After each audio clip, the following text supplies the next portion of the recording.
Cessez de vous inquiéter. Écoutez cette parole de notre Seigneur Jésus-Christ. Nul ne peut servir deux maîtres, car ou il haïra l'un et aimera l'autre, ou il s'attachera à l'un et méprisera l'autre. Vous ne pouvez servir Dieu et Mammon. C'est pourquoi je vous dis, ne vous inquiétez pas pour votre vie de ce que vous mangerez, ni pour votre corps de quoi vous serez vêtus. La vie n'est-elle pas plus que la nourriture, et le corps plus que le vêtement? Regardez les oiseaux du ciel, ils ne sèment ni ne moissonnent, et ils n'amassent rien dans des greniers, et votre Père céleste les nourrit. Ne valez-vous pas beaucoup plus qu'eux? Qui de vous, par ses inquiétudes, peut ajouter une coudée à la durée de sa vie? Et pourquoi vous inquiétez au sujet du vêtement? Considérez comment croissent les lys des champs. Ils ne travaillent ni ne filent. Cependant, je vous dis que Salomon même, dans toute sa gloire, n'a pas été vêtu comme l'un d'eux. Si Dieu revêt ainsi l'herbe des champs qui existe aujourd'hui et qui demain sera jetée au four, ne vous vêtira-t-il pas à plus forte raison, gens de peu de foi?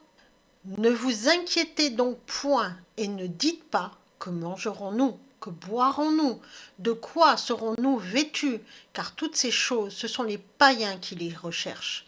Votre Père céleste sait que vous en avez besoin. Cherchez premièrement le royaume et la justice de Dieu, et toutes ces choses vous seront données par-dessus.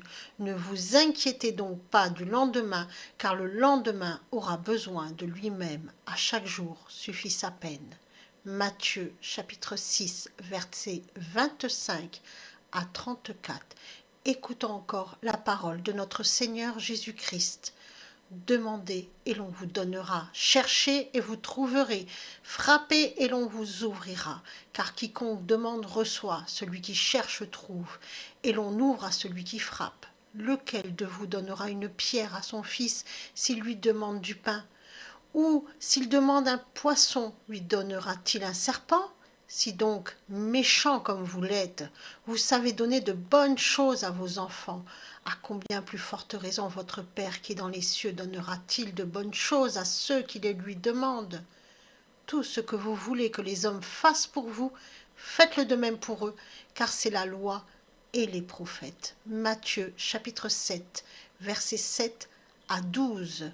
Écoutez la parole de Dieu, écoutez la parole de notre Seigneur Jésus-Christ. Persévérez dans la prière, car la persévérance mène à l'espérance, et l'espérance mène à la victoire. Libérez-vous des mensonges du monde.